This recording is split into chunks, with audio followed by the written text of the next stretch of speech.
Bonjour, alors dans ce chapitre nous allons voir ce qu'est la diversité génétique, c'est-à-dire les gènes et les allèles, on va voir la différence entre les deux et surtout pourquoi tous les êtres vivants sont différents. Alors pour rappel, si on zoome sur une partie de n'importe quel être vivant, n'importe quel être vivant est constitué d'un tas de cellules qu'on commence à distinguer, ici par exemple les cellules de la peau.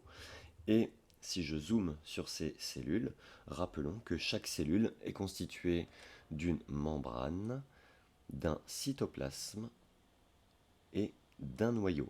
Et dans chaque noyau, pour rappel, des cellules humaines, il y a 46 chromosomes qu'on avait représentés par un karyotype. Ici, voilà les 23 paires de chromosomes.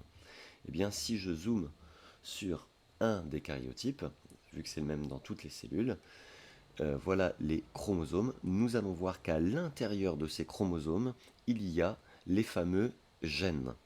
Donc je peux remplacer par ce document-là, c'est la même chose, ce sont les chromosomes, et ici vous pouvez voir qu'il y a à peu près 30 000 gènes. On va zoomer un petit peu dessus. Donc ça, c'est ce qu'il y a dans chacune des cellules. Un gène va permettre la fabrication d'un caractère héréditaire. Chez l'espèce humaine, il y a à peu près 30 000 gènes répartis sur les 46 chromosomes. On va en prendre quelques exemples. Euh, Ici, nous avons le gène en bas du chromosome 9, le gène du groupe sanguin. Donc chez tous les individus de l'espèce humaine, il y a ça. Nous avons en bas du chromosome 15 le gène de la couleur des yeux. Par exemple, il y a en bas du chromosome 22 le gène qui code pour la forme du lobe de l'oreille.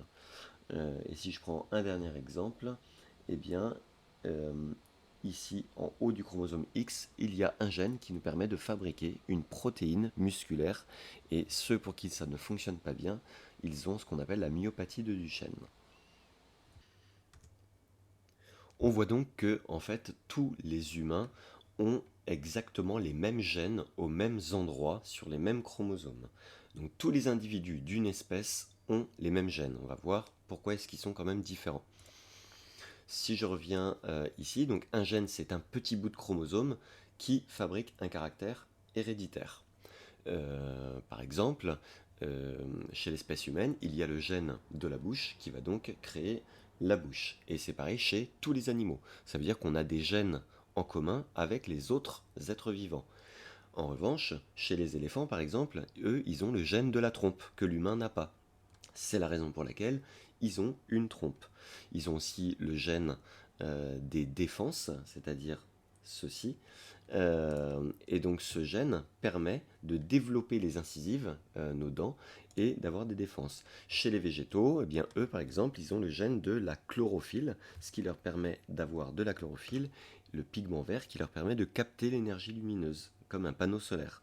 Un dernier exemple, la menthe, elle a le gène du menthol, qui lui permet de fabriquer le menthol qui a donc le goût de la menthe, ce que l'humain n'a pas. Donc toutes les espèces n'ont pas les mêmes gènes, c'est ce qui fait la différence entre les espèces, mais par contre tous les individus d'une même espèce ont les mêmes gènes.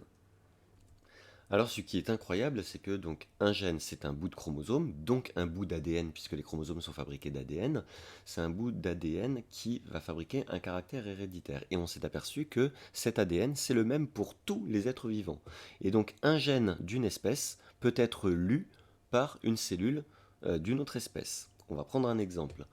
Euh, chez certaines méduses, elles ont un gène, le gène de la fluorescine. La fluorescine, c'est une protéine qui leur permet d'être fluorescentes. Évidemment, les autres animaux n'ont pas ça. Et bien voilà l'expérience que l'on a faite. On a pris ce petit bout de chromosome, le gène de la fluorescine, on l'a extrait d'une cellule de méduse, on l'a inséré dans une cellule œuf de souris. Ensuite, ce gène s'est répandu dans toutes les cellules de l'individu et ça nous a donné une souris fluorescente. Ça veut donc dire que les souris, elles sont capables de lire le gène de la méduse, puisque c'est la même composition, c'est de l'ADN. On a fait ça aussi avec d'autres animaux, comme par exemple les cochons. Alors, on a vu que finalement, tous les humains, si on s'intéresse à l'humain, mais c'est pareil chez les autres espèces, tous les humains ont exactement les mêmes gènes aux mêmes endroits. Alors comment se fait-il que finalement on soit tous différents si on a tous les mêmes gènes? Eh bien en fait, si on prend l'exemple du gène du groupe sanguin, qui se trouve ici, tout le monde a le gène du groupe sanguin en bas du chromosome 9, sauf que ce gène existe sous 3 versions différentes. La version A, la version B et la version O.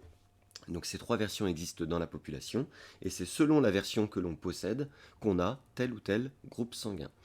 Je prends un autre exemple, le gène de l'aspect des cheveux, tout le monde l'a en bas du chromosome 1, et il existe dans la population, pour schématiser, 2 versions, la version raide, la version frisée. Et donc en fonction de la version qu'on va posséder, eh bien, on aura les cheveux raides ou frisés. Si je peux faire une analogie, c'est comme le fait d'avoir tous un téléphone, c'est comme si c'était un gène, on a tous un téléphone, mais on n'a pas la même version.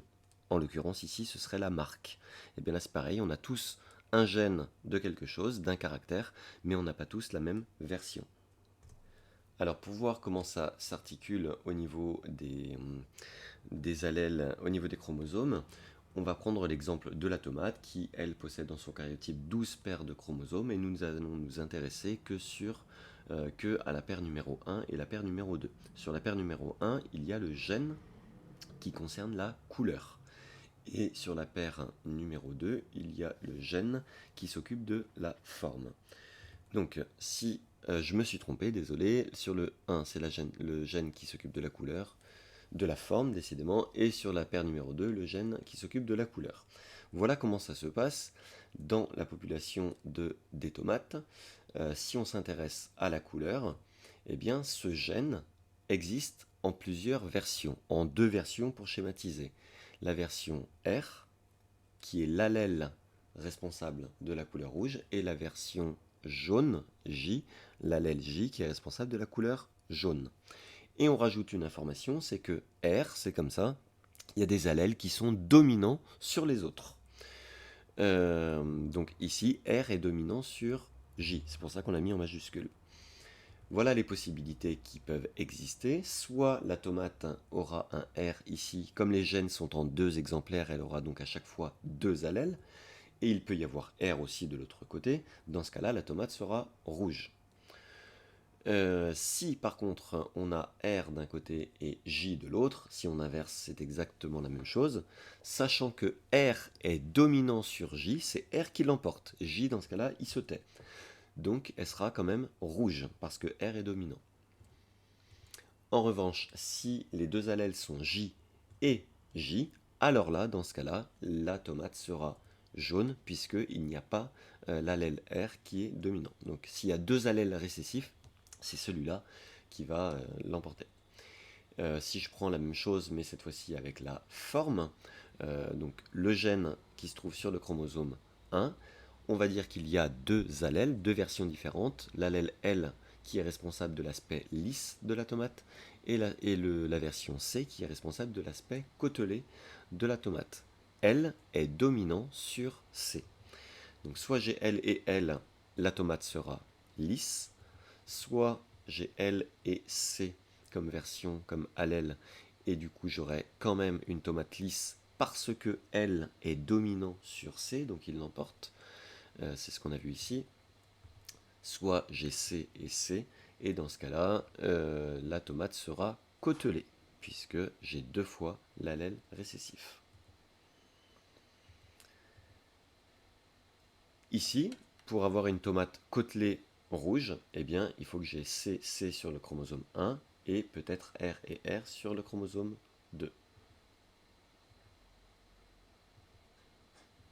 Si je veux avoir une tomate côtelée jaune, j'aurai forcément C et C sur le chromosome 1 et J sur le chromosome 2. Si je prends l'exemple du groupe sanguin chez l'humain, le gène se trouve en bas du chromosome 9, tout le monde l'a, mais on a des versions différentes. Il en existe 3 dans la population, comme on l'a vu tout à l'heure, le A, le B et le O. Donc, si on a A et A, on sera de groupe sanguin A. Si on a A et O, on sera de groupe sanguin A aussi, parce que A est dominant, B est aussi dominant, et O est non dominant, il est récessif. Si on a donc B et B, on sera B. Si on a B et O, on sera B, puisque B est dominant sur O. Et si on a A et B, vu que les deux sont autant dominants l'un que l'autre, alors on sera A et B. Les deux vont s'exprimer. On aura les deux allèles qui vont s'exprimer. En revanche, si on a O et O, les deux sont récessifs, eh bien on sera deux groupes sanguins O. Un autre exemple qu'on a vu en classe, le lobe de l'oreille. Il y a deux allèles pour le lobe de l'oreille, la forme du lobe de l'oreille, soit on a l'allèle D détaché, soit on a l'allèle A attaché. D est dominant sur A. Donc si quelqu'un a les lobes détachés, eh bien soit on a D et D, ou alors on a D et A, puisque D est dominant sur A. Donc on aura les lobes détachés. Pour avoir les lobes A attachés, il faut avoir A et A, obligatoirement. Un autre exemple du même style qui est l'albinisme. Donc ça c'est une maladie génétique. Dans ce cas-là, la couleur de peau, donc elle est due à un pigment qu'on appelle la mélanine. Et pour fabriquer la mélanine, on a besoin d'un gène qui se trouve sur le chromosome numéro 11. Si l'allèle grand A est présent, c'est l'allèle normal qui permet la fabrication de mélanine normale. Si par contre on a l'allèle petit a, qui est l'allèle anormal, c'est un allèle modifié qui ne permet pas la fabrication de mélanine. Et l'allèle grand A, celui qui est normal, est dominant. Donc, si j'ai un individu qui est normalement pigmenté, eh bien, soit on sera grand A et grand A, on aura une mélanine normale.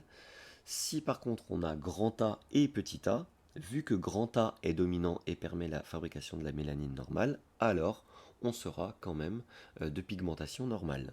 En revanche, si j'ai petit a et petit a, eh bien là j'ai pas le choix, je ne pourrai pas fabriquer de mélanine normale puisque j'ai les deux récessifs, alors on aura un individu albinos. Enfin, dernier exemple un peu plus particulier, le daltonisme, il est dû à un gène qui s'occupe de la vision des couleurs. Et ce gène, il ne se trouve pas sur n'importe quel chromosome, il se trouve sur le chromosome X. Deux versions encore, la version grand N pour vision des couleurs normales et la version petit d pour le daltonisme. Et N est dominant. Un garçon qui a une vision normale, lui, rappelez-vous, les garçons, ils ont un X et un chromosome Y. Donc vu qu'ils n'ont que un X, ils n'ont le gène qu'en un seul exemplaire. Vu qu'ils n'ont le gène qu'en un seul exemplaire, s'ils ont l'allèle N, alors ils auront une vision normale. S'ils ont l'allèle D, alors ils seront automatiquement daltoniens.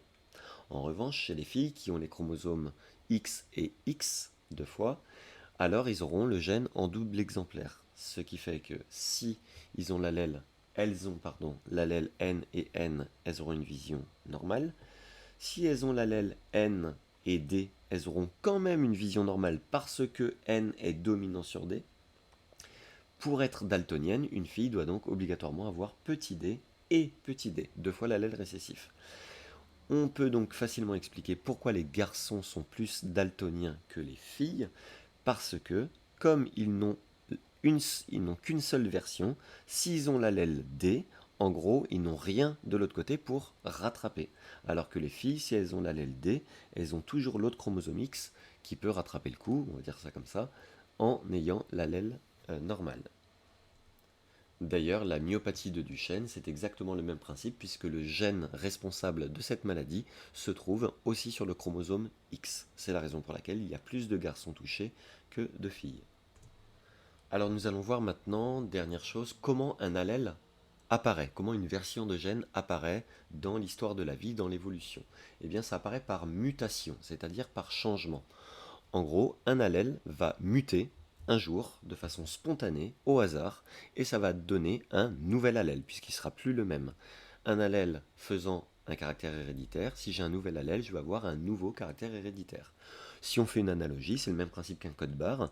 J'ai un code barre qui me donne un prix, et si je change une partie du code barre, je change une toute petite partie, une petite mutation, et bien ça me donne un autre prix.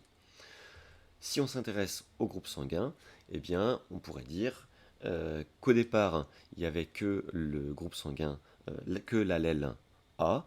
J'ai pris un exemple vraiment au hasard, hein, ce n'est peut-être pas la réalité. Donc peut-être qu'il n'y avait que l'allèle A. Un jour, il y a eu une mutation du gène et ça a donné un nouvel allèle qui est l'allèle B. Comme cet allèle, eh bien, on peut très bien vivre avec, il est resté dans la population, il s'est transmis aux générations suivantes. Et un autre jour, eh bien, il y a eu une mutation encore de ce gène, et à partir d'un allèle, j'ai obtenu encore un autre allèle, l'allèle O. Et pareil, comme on peut très bien vivre avec, eh bien, il s'est répandu dans la population. Ce qui fait qu'au bout d'un moment, bien, j'ai eu 3 allèles. Et pour d'autres gènes, je peux avoir des milliers d'allèles qui sont apparus comme ça par mutation. Si on prend l'exemple du SARS-CoV-2, donc le coronavirus qui a provoqué le Covid-19, eh bien, rappelons qu'un virus, il y a aussi de l'ADN dedans, donc des gènes, et les fameux variants qu'on a au fur et à mesure, eh bien, en fait, ce sont des mutants. D'ailleurs, à l'origine, on les appelait les mutants.